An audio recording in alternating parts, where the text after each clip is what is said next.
njagala kutuukiriza mulanga gwa Ssaabasajja Kabaka okuzzaawo obutonde bw'ensi n'okubukuuma. Akakiiko akalala ka Gender, Labour and Social Development. Engeri gye mbadde sipiika w'ekikolo abavubuka mu Bwakabaka bwa Buganda, abavubuka ate nga be baleeta enkyukakyuka gye tulimu, njagala okutuula akakiiko ako okutuusa eddoboozi eri abavubuka abali e Qatar, abali e Dubai, abafiira mu biyumba, ababonyaabonyezebwa bakama baabe. Twagala tulabe contracts abo abatwala abaana baffe. Contracts ziri mateeka era ziri mu layini eyo mpiseyo buyisi. Naye ng'ekikulu kya bannayuganda olwaleero abali ku muggalo.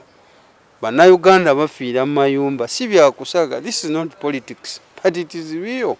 People are dying because of hunger. Era namulabyeko omusajja we Wakiso ayafudde oli alowooza abamu abatulaba nti abo Ssebunya bali mu politics, kubanga yo olw'okuba alina ekyokulya yalina ekyokunywa kuba atasasula rent. Abantu babagoba. Mwai Museveni bw'ajja okwogera ku TV zegwa tayogera ku rent. Abantu balina amabanja. Olwaleero interest yonna yandibadde ekkakanyizibwa na gavana, ebbanka zonna, sako zonna zino zaani, busako bwaffe, amabanja, interest rate musooke mu holding for 42 days.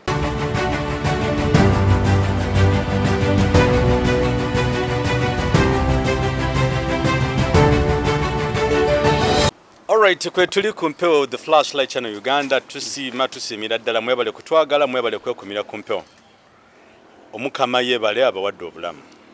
Ekikulu kya byonna twebuuza ffe baani essaawa zino abali mu mbeera ya lockdown ate nga tuli balamu. Ekitiibwa n'ettendo tukidiza Omukama, ate twebaza Omukama nti asobodde okutuwa obulamu obwesanyusa ne ate bunyiiza. Kugamba Alan tuli banakuwavu, tetuli balalu, kugamba Uganda gye tulimu sigitegerera ddala.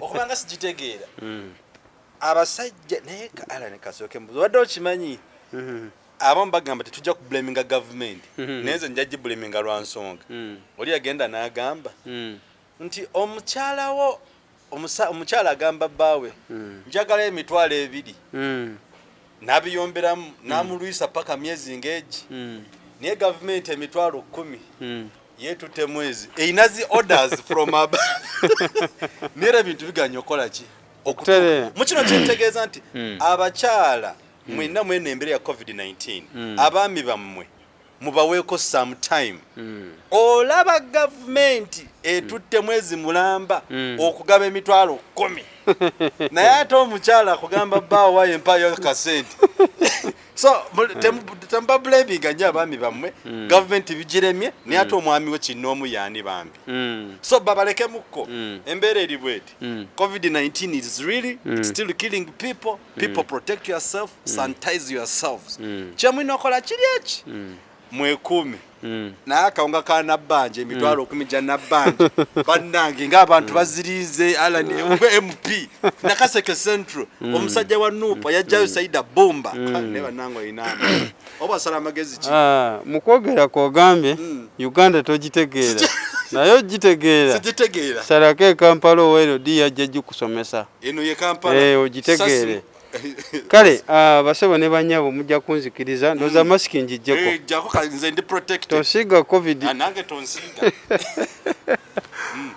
kale basebo ne banyabo bali mu Uganda balabi baffe aba Flash TV aba Flashlight TV bali weri wa Uganda banji bami batugoberera bali Scotland abali aba Patrick abali Dubai abali China abali Qatar basebo ne banyabonze Alan Manja Ssebunya omubaka w'abantu abeesiimi era ab'ensonga abanna Kaseke eyo Masekati na Kaseke Central Constituency ajje tuli naffe tukeesa lucha nga nkoko ya mutamiivu era mwebale kuweereza oyogedde ku nsonga ya kawunga ekituufu emitwalo 10 gifuuse emitwalo 10 nalabye banakibugange enkalala baziyuzaamu abala bekalakasa abala bagenze ku ofisi z'aba RDC abagenze ku ofisi z'ababaka kwegamba eggwanga litabuse eggwanga abantu bafiira mu mayumba. Nina gye nabadde ngenzeeko eyo nga muwogo w'omukadde baamukudde yenna, naye si kumukula kubeera nti lwa birungi, naye baamukudde olwakuba bali mu mbeera ey'enjala.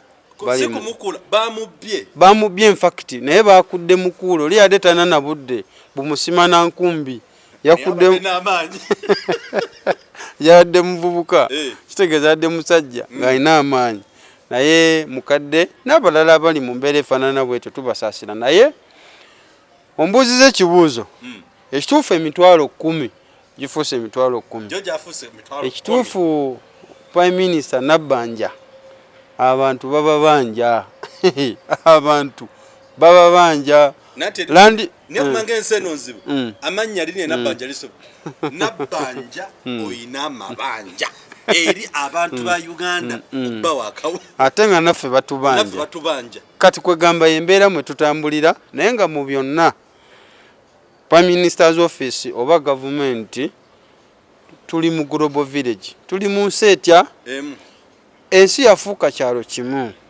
Gwe bw'ogaa nti ogenda kuwaako b'e Kampala, ogenda kuwaako bali mu city, ekyamazima waba tewali bwenkanya. So nga ate n'omuntu w'ekiwoko, omuntu w'e Butalango, omuntu w'e Wakyato, naye aw'omusolo, ate ffenna tuli ku muggalo. Olwaleero enkalala zifuuse enkalala, waliwo ekyalo ekimu bataddeko nga bagenze ozireeta nga abantu be bakubira ate tebabeerangako na ku kyalo ekyo. Abantu ne beekyanga enkalala ne baziyuza. Kwegamba n'obufere n'obubbi buli awo. Ekyamazima Prime Minister Oweekitiibwa Nabbanja ensonga eno baagireeta naye tebagyetegekera, tebasooka kugiwa budde.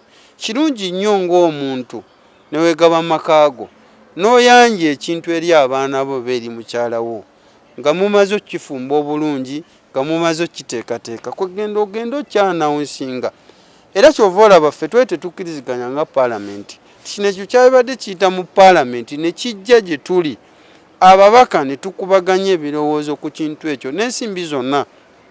Mwai Museveni ng'ayita mu sipiika yakozesa olukujjukujju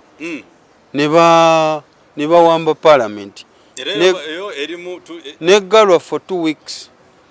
Naye nfunye notification wano ku makya nga kiraka wa Parliament antegeeza ku Lwokubiri 8 wiiki ejja batuyise ng'ababaka, naye ng'ensonga etutwala ennyo kwogera ku bukiiko, kubanga obukiiko olwayo tebuliiwo. Ate obukiiko bwe tuyitamu okuweereza abantu b'e Nakaseke, abantu banna Uganda, ng'obukiiko nga bw'olaba aka Human Rights Parliamentary Committee, akakiiko ak'eddembe ly'obuntu, tulina akakiiko aka Gender, Labour, Social Development n'obukiiko bulala bungi. Era nze abantu b'e Nakaseke nsuubira okutuula ku bukiiko buno bubiri, akakiiko aka Climate, obutonde bw'ensi. Njagala kutuukiriza mulanga gwa Ssaabasajja Kabaka okuzzaawo obutonde bw'ensi n'okubukuuma. Akakiiko akalala ka Gender, Labour and Social Development. Engeri gye mbadde sipiika w'ekikolavuka mu Bwakabaka bwa Buganda, abavubuka ate nga be baleeta enkyukakyuka gye tulimu, njagala okutuula akakiiko ako okutuusa eddoboozi eri abavubuka abali e Qatar, abali e Dubai, abafiira mu biyumba, ababonyaabonyezebwa bakama baabe. Twagala tulabe contracts abo batwala abaana baffe. Contracts ziri mateeka era ziri mu layini eyo mpisa y'obuyisi, naye ng'ekikulu kya bannayuganda olwaleero abali ku muggalo. Bannayuganda bafiira mu mayumba, si byakusaga. This is not politics, but it is real. People are dying because of hunger. Era namulabyeko omusajja we Wakiso ayafudde oli alowooza abamu abatulaba nti abo basibunya bali mu politics, kubanga yo olw'okuba alina ekyokulya yalina ekyokunywa kuba atasasula rent. Abantu babagoba. Mwai Museveni bw'ajja okwogera ku TV z'eggwanga tayogera ku rent. Abantu balina amabanja. Olwaleero interest yonna yandibadde ekkakanyizibwa na gavana, banka zonna, sako zonna zino zaani, busako bwaffe, amabanja, interest rate musooke mu holding for 42 days. Kuba omuntu takola, omuntu ayingiza, naye ebbanja lye yeewolero lisigala likola ki? Lirwaninga. Obubeera bubbi. era kituva tugamba nti omukulembeze bw'ovaayo n'oyogera ku nsonga ngezo n'ogamba olwaleero amazzi abantu bandibadde basena ga bwereere ku midumu tegeeza taapu olwaleero amasannyalaze abantu bandibadde bayota ga bwereere kino gyonna emitwalo 10 tugyogerako eyo jasi biboozi mitwalo 10 gw'omuntu Roger nange ali wano emitwalo 10 ogiteeka buteesi mu motoka emotoka nekusikirako mu kkubo ekyo kyo bana bakyali tebabitegeera ye alowooza fine tetuganye ojja kutunuulira omuntu ali eri wansi nti olw'okuba ali obubi naye for 42 days sincerely speaking omuntu ku mitwalo 10 era kyova olaba ffe nga ababaka bamutuga kino emitwalo 10 mitono ate sijandibadde emitwalo 2 oba 3 oba 5 ensimbi nnyingi nnyo ezibbibwa gwe minisita n'obeera ng'ofuga emmotoka ya bukadde 7 nga mwami Museveni olina konvoyi emmotoka oba zirimeka kuliko ne toyireti kuliko meka zino zikabangali ezikulembera gwe zo tosobola zisacrificinga n'ogamba at least mbeera gye tulimu abantu kati amafuta agaba tegagenda wano ensimbi at least olwaleero buli muntu oyinza osanga abantu nga bali mu bikomera gwe n'olowooza munaye bali bulungi naye nga tebali bulungi ojaga abo kubanga balina ettegula balina ne geeti abo tobawa naye nga mwana wa tate bw'olina n'okuwa ng'oli ali mu kasiisira kayinza okuba alina muwogo we ŋŋamba ki nti olwaleero buli muntu alina okuggyako ng'oli akugambye tompa ala buli muntu akaseera kano wakuweebwa kobeere gwe kobeere nze okuggyako nga nze ŋŋambye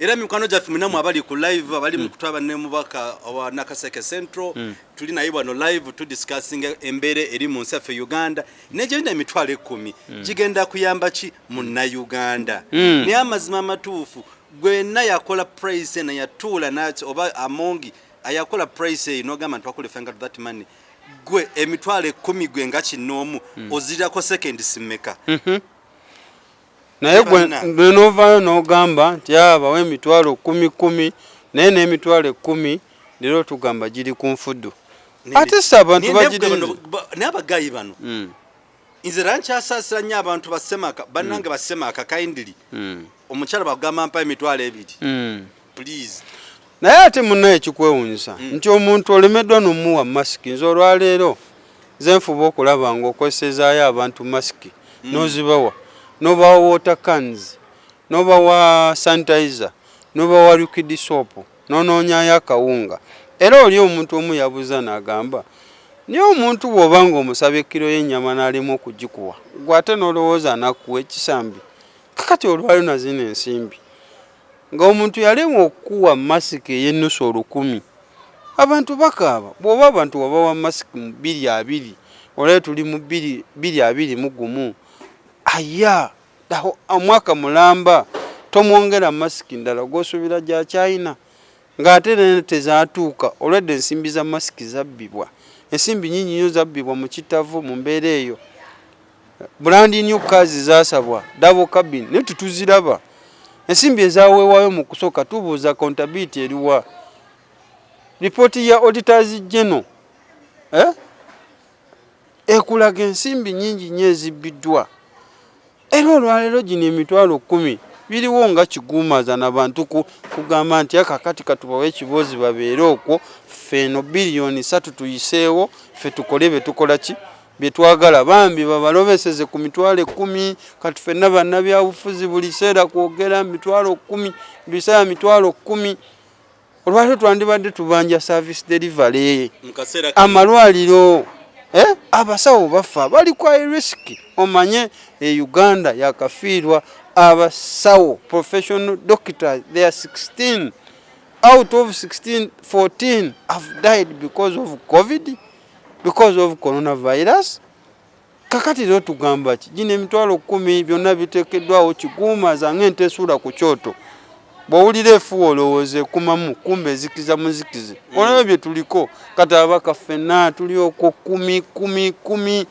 naye abantu olwaleero abantu wabirabye obalaba ku TV abanene bali mu kwegabanya ttaka ly'abanaasi bamulobedde eno ku mitwalo 10 eno bo bayisaawo byabwe obubbi bulinga obubbi abalala bazimba za kedda bazimba zi shopping mall ffe tuli ku mitwalo 10 obusente obusuluugi naye ng'ensimbi ziri 3 trillion from International Monetary Fund. Ezo ensimbi zinumya omutima ate nga waliwo n'ezaasooka kyokka ati waliwo n'endala. Ezo ensimbi zigenda kusasulirwa ffe abannansi abasookerwako bambi abaavu. Naye ffe tujja sigala nga tutuusa eddoboozi ng'abakulembeze nti look government kano ke kaseera buli muntu yenna eyeetaaga okuweebwaweebwe. Era kyovola abantu abamu sibanenya abagamba mu ababaka bane temuwa bantu bintu kubanga abantu bano bategeere nti eno gavumenti etukulembera terowooza kuba. Naye ate awamu noga tulina abalema tulina abakadde abo bw'osaasira noga akankwate ku ppeesa lyange lyenina mpeeyo eri abo abali mu mbeera embi. Naye nga tusaba n'ako akatono aka ke mwagamba kajje mu bwangu as soon as possible. Leero ndabye bali omunsi agamba emitwalo 10 gigenda kujja enkya olunaku olwokuna mubeere bulindala buli omu alinda essimu ye. Naye byayogerwa dda n'enkyero ojja wulya programu Nabbanja yali agambirwa 2 dde Lwakusatu kale yagambirwa 4 unaagira nti ate wiiki ejja ti kakati kiganyi muzeemu bamafiya mulimu abafere kuba olwaleero Uganda bwetu bwe yafuuka bintu bya kiguuma ze ennaku 42 nga bwe ziggwako. Era babbe teri ayogera ku bya rent, teri ayogera ku interest rates eziri mu banka. Abantu ba banka mukyala yankubidde n'angamba TV yayino bagitwala banoonya entebe zange eri abantu b'e Nakaseke bambi basinga TV.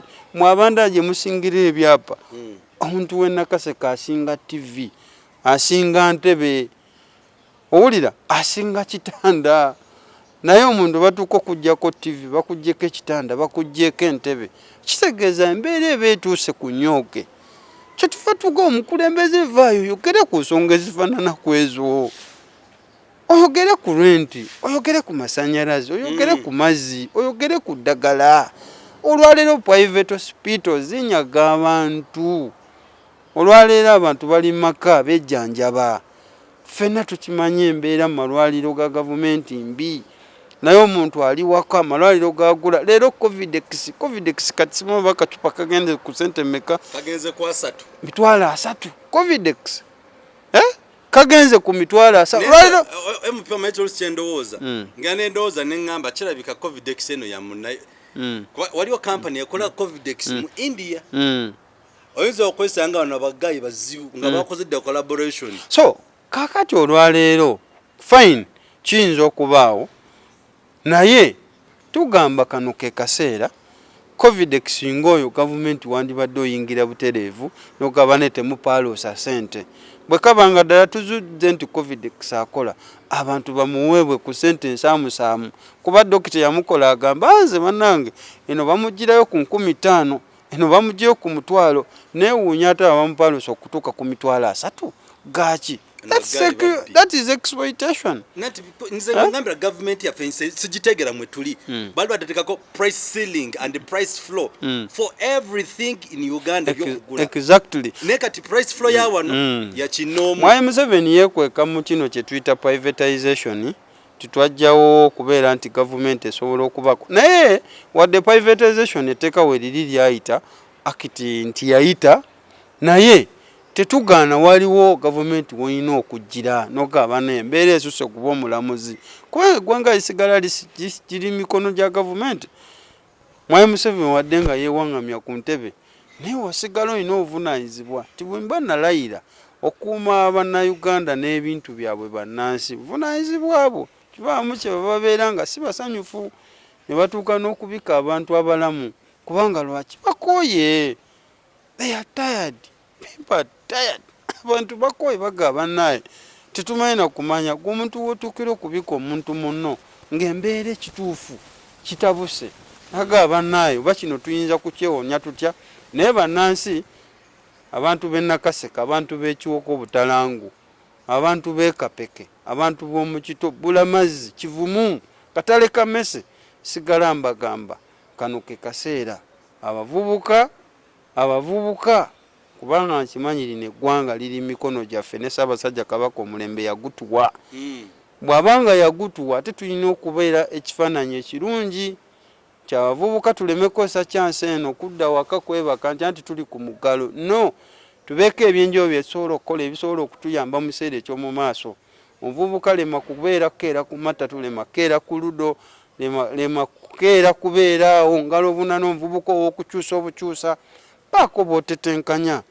Omanyi bagamba tough times zireeta ate abantu abali strong.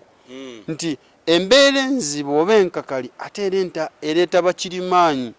So tukozese embeera eno enkakali ate okugivaamu nga tuli bakirimaanyi naddala abavubuka.